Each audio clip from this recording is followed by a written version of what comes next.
आज दाङका 2 जना सहित मुलुकभर 1204 जनामा कोरोना संक्रमण पुष्टि, 1447 निको भई डिस्चार्ज, थप 11 जनाको मृत्यु हुँदा ज्यान गुमाउनेको संख्या 400 नाग्यो। संविधानले कसैलाई पनि विभेद नगरेको प्रधानमन्त्री ओलीको जिकिर। संविधान दिवसको अवसरमा नेपाल पत्रकार महासंघ दाङ शाखाका अध्यक्ष प्रियासन सहित देशभरका 16 जना पत्रकार विभूषित। दाङबाट 17 जना कैदीबन्दीहरू रिहा। स्थानीयको सहयोग बिना कानून कार्यान्वयन गर्न सम्भव नरहेको दाङका प्रमुख जिल्ला अधिकारी रिजालको भनाई। जुम्लामा 19औं पटक सत्याग्रह बस्नुभएका डाक्टर केसीका माग पूरा गर्नुपर्ने भन्दै काठमाडौँमा प्रदर्शन, संवादको माध्यमबाट तत्काल समस्याको समाधान खोज्न कांग्रेसको सरकारसँग माग। कोरोना भाइरस महामारीको कारण देखाउँदै फिलिपिन्समा थप 1 वर्ष संकटकाल लम्बाइयो। कोरोना महामारी र लकडाउनका कारण विश्वभरि करिब 15 करोड बालबालिका गरिबीको रेखामुनि ढकेलिएको संयुक्त राष्ट्रसङ्घको संस्था युनिसेफको टिप्पणी। र विश्व चर्चित फ्रेन्चाइज लिग क्रिकेट आइपिएल आजबाट सुरु हुँदै पहिलो खेलमा मुम्बई र चेन्नई भिड्ने।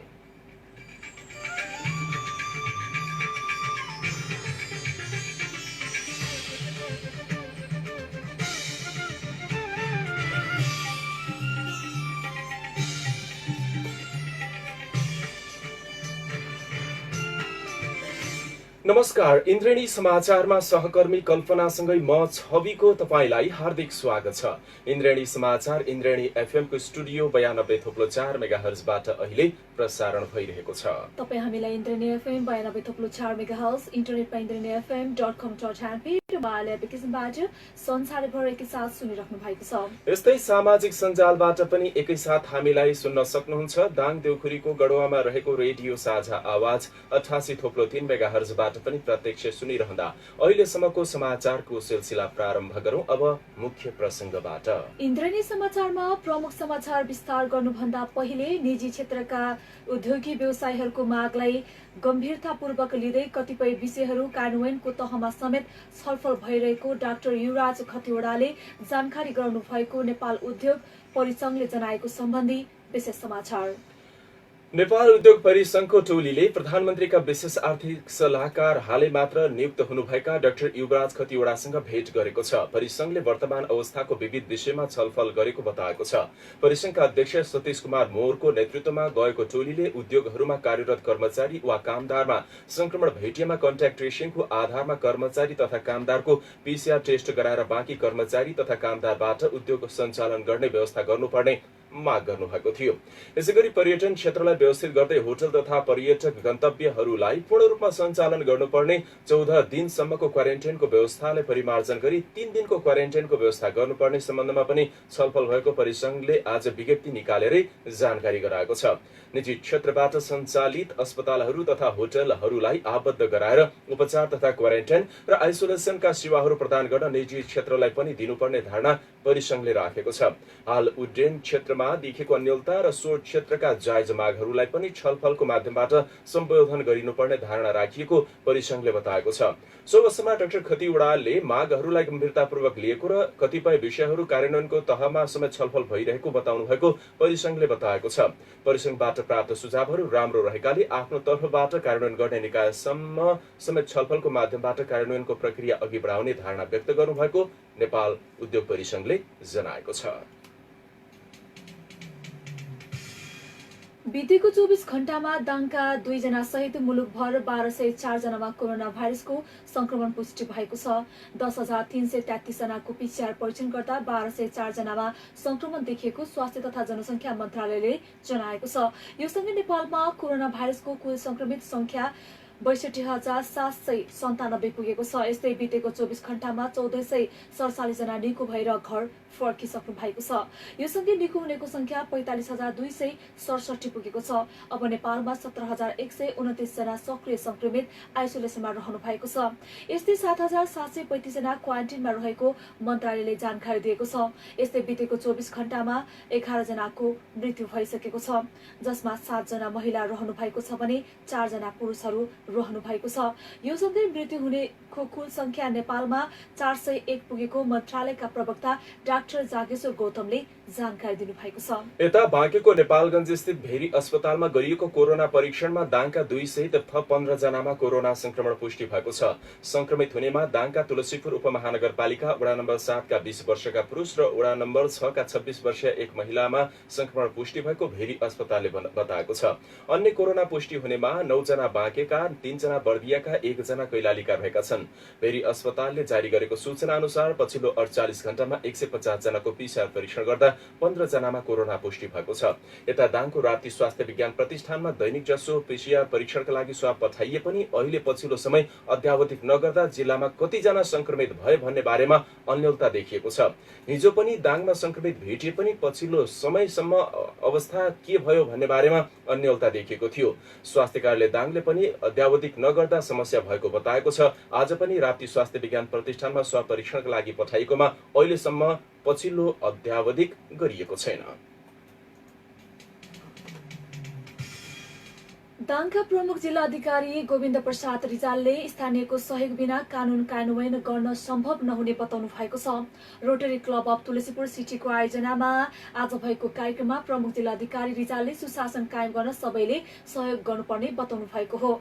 स्थानीयको सहयोग प्राप्त भयो भने मात्रै कानून कार्यान्वयन गराउन सहजता प्राप्त हुने उहाँले बताउनु भएको छ। उहाँले सुशासन, पारदर्शिता र शान्ति सुरक्षा कायम गर्न स्थानीयको सहयोग बिना सम्भव नहुने तर्क स्पष्ट पार्नु भएको छ। पुराना कानूनहरू अहिले नयाँ संरचना अनुसार उपयुक्त नभएको भन्दै संशोधन गर्नुको विकल्प नहुने उहाँको तर्क रहेको थियो। रोटरी क्लब अफ तुलसीपुर सिटीका अध्यक्ष सुरेश हमालको अध्यक्षतामा भएको कार्यक्रममा प्रमुख जिल्ला अधिकारी रिजालको जीवनी र व्यक्तित्वको बारेमा पूर्व अध्यक्ष तुफान बाबु श्रेष्ठले चर्चा गर्नु भएको थियो।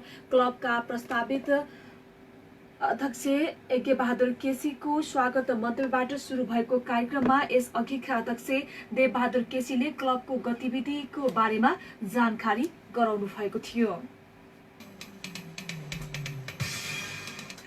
नेपालमा लोकतान्त्रिक संघीय गणतन्त्रात्मक सहितको संविधान जारी भएको आज 5 वर्ष पूरा भएको छ। 6ठौं संविधान दिवसका अवसरमा आज दाङसे देशभर विभिन्न कार्यक्रम गरिएको छ। सो अवसरमा प्रधानमन्त्री केपी शर्मा ओलीले संविधानले कसैलाई विभेद नगरेको बताउनु भएको छ।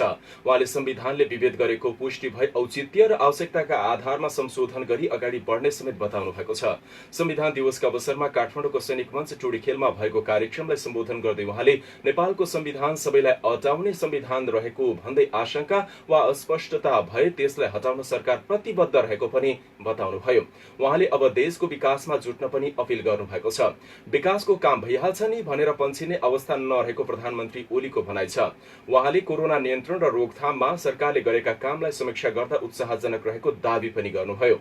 अहिले देशभित्र सरकारी 33, निजी 14 गरी 47 पीसीआर परीक्षण प्रयोगशालाहरू सञ्चालनमा रहेको र परीक्षणको दैनिक क्षमता 23,500 भन्दा बढी भइसकेको पनि उहाँले बताउनुभयो। असल आचरण भएका, नकारात्मक सूचीमा नपरेका र 50% कैद भुक्तान गरिसकेका कैदीबन्दी छुटेको तुलसीपुर कारागारका जेलर युवराज परियारले बताउनुभयो। तुलसीपुर कारागारबाट सवारी ज्यान मुद्दाका 2 जना, डाका चोरी मुद्दाका 1, नकाबजनी चोरी मुद्दामा 3 कैदीबन्दी रिहा भएका छन्। तुलसीपुर कारागारमा रहेको 457 कैदीबन्दी मध्ये 6 जना आज रिहा भएको जेलर परियारले बताउनुभयो। अब तुलसीपुर कारागारमा 451 जना कैदीबन्दीले कैद भुक्तान गरिरहेका छन्। उनीहरूमध्ये 26 जना महिला रहेका छन् भने 2 जना आश्रित बालबालिका रहेका छन्। यता घोराही कारागारमा 287 जना कैदीबन्दी मध्ये 11 जना आज संविधान दिवसको अवसरमा कैद मिनाहा भई छुटेको कारागारका जेलर विष्णु प्रसाद पाण्डेले जानकारी गराउनुभयो। ठगी, कर्तव्य, ज्यान, हात हतियार, खर्खजाना सम्बन्धीका कैदीबन्दीहरू छुटेको उहाँले बताउनुभयो। रक्त संसार केन्द्र घोराईमा रगतको अभाव देखिएपछि रक्तदान गर्ने क्रम बढेको छ। जिल्लामा रगतको अभाव हुन नदिनका लागि विभिन्न संघ-संस्था तथा व्यक्तिगत रूपमा समेत रक्तदान गर्नेहरू बढ्दै गएका छन्। सोही क्रममा आज घोराईमा रहेको मिश्रित फुटबल समूहमा आबद्ध रहेका खेलाडी युवाहरूले रक्तदान गरेका छन्।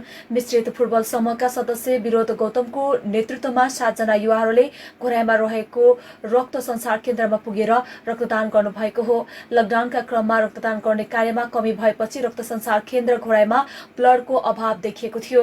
फुटबल समूहमा आबद्ध युवाहरूले केही दिन पहिले घोराई उपमहानगरपालिका 18 को पर्यटकीय क्षेत्र घोडदौरामा सरसफाई समेत गरेका थिए।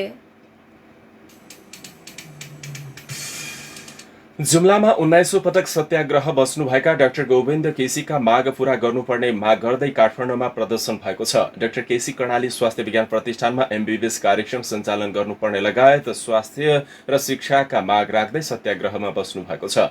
डाक्टर केसीका माग पूरा गर, डाक्टर केसीको जीवन रक्षा गर लगायत नारा लेखेको प्ले कार्डसहित युवाहरू आज काठमाडौँको माइतीघर मण्डलामा प्रदर्शनमा उत्रिए। डाक्टर केसी कोरोना भाइरसको पीसीआर परीक्षण व्यापक बनाउनु पर्ने, निशुल्क गुणस्तरीय शिक्षा, स्वास्थ्यमा समान पहुँचको सुनिश्चितता लगायत 6 बुँदे माग राख्दै गएको भदौ 29 गतेबाट जुम्लामा अनसनरत हुनुहुन्छ।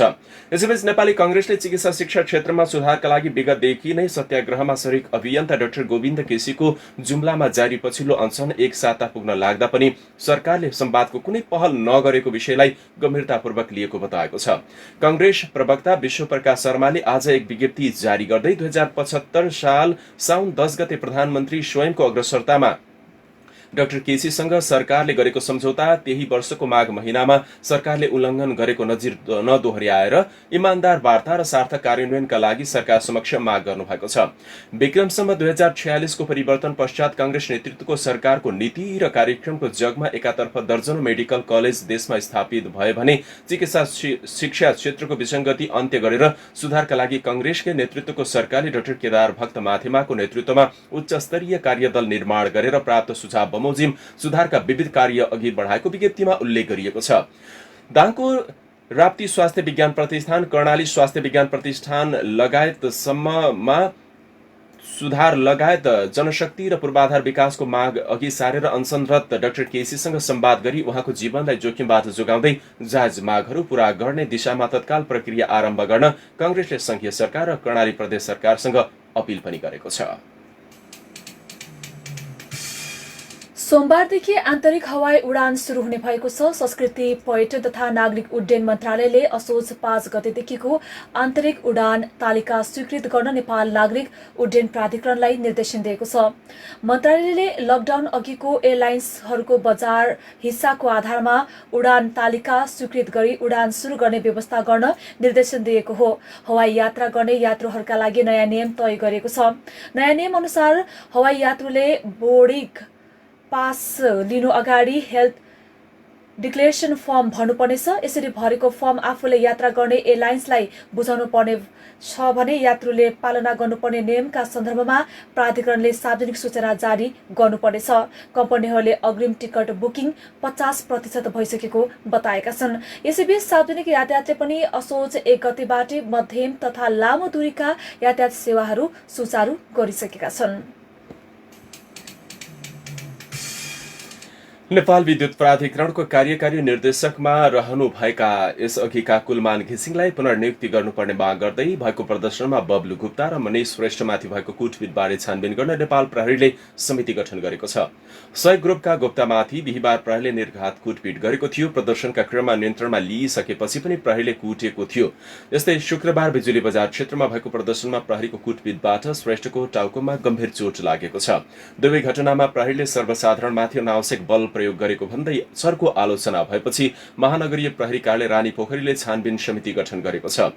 रानी पोखरीका एसएसपी किरण बज्राचार्यको नेतृत्वमा बनेको समितिमा डीएसपी भवेश रिमाल र इन्सपेक्टर विष्णु प्रदीप बस्याल रहनु भएको छ। समितिलाई 5 दिनभित्र प्रतिवेदन बुझाउन भनिएको छ।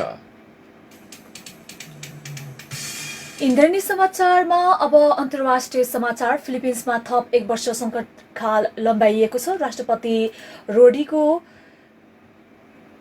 डुटेर्टेले कोरोना भाइरस महामारीको कारण देखाउँदै संकटकाल लम्बाउनु भएको हो। यस अनुसार फिलिपिन्समा अब सन् 2021 को सेप्टेम्बरसम्म संकटकाल कायम रहनेछ।